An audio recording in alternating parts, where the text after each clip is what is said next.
In 1971, I was told that women didn't have what it took to front a rock band. So I guess to prove them wrong, I joined an underground band, a young band at the time called Railroad Gin. And I guess we worked hard, writing and playing. And I was lead singer. And we gigged all over Queensland in pubs and clubs and country halls, I guess for about 3 years. And then we released our first single, A Matter of Time, which we recorded at Brisbane's first multi-track studio in June 1974. And that was for the Polydor label, and we were fairly wrapped in that. It was a fairly prestigious label. We launched it with Australia's first rock film clip.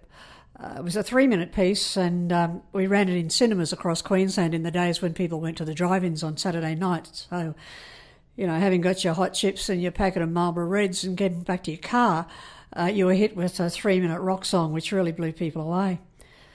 So when we were organising the film shoot, we gathered all our families and gay partners and friends. It was at the old Labat Theatre in Petrie Terrace. Well, we gave them some pretty evil drinks and locked the doors, and we just started rolling. And basically we just partied the day and night away, and the footage was absolutely mad.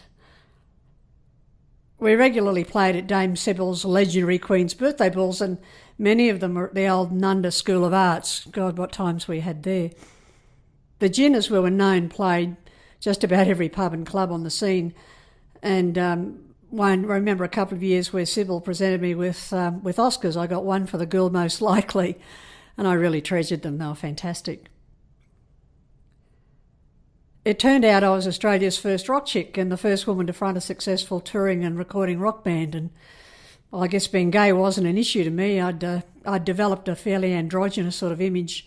I loved David Bowie and so forth, and the punters just accepted me as I was, and it kind of worked. We did gigs, for instance, at the Brisbane Botanic Gardens and regularly pulled 29,000 people, so it was a pretty crazy time.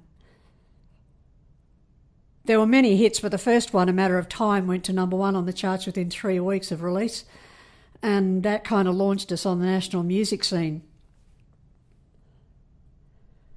Our first big gig when we were number 1 was at Festival Hall, and we doubled with Susie Quattro. It was the first time she'd come to Australia. We didn't get on, but that was another story. So we later went on to play and tour with AC/DC and Skyhooks, Sherbet, Air Supply, Daddy Cool, Jojo Zepp, all those guys. We had so much fun.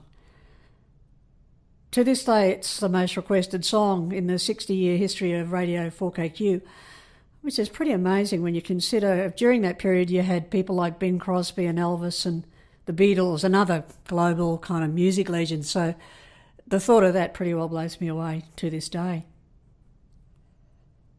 I went on to form the Carol Lloyd Band for EMI, and the song I wrote with Peter Harvey, All the Good Things, won us the first EMI worldwide publishing contract for an Australian act.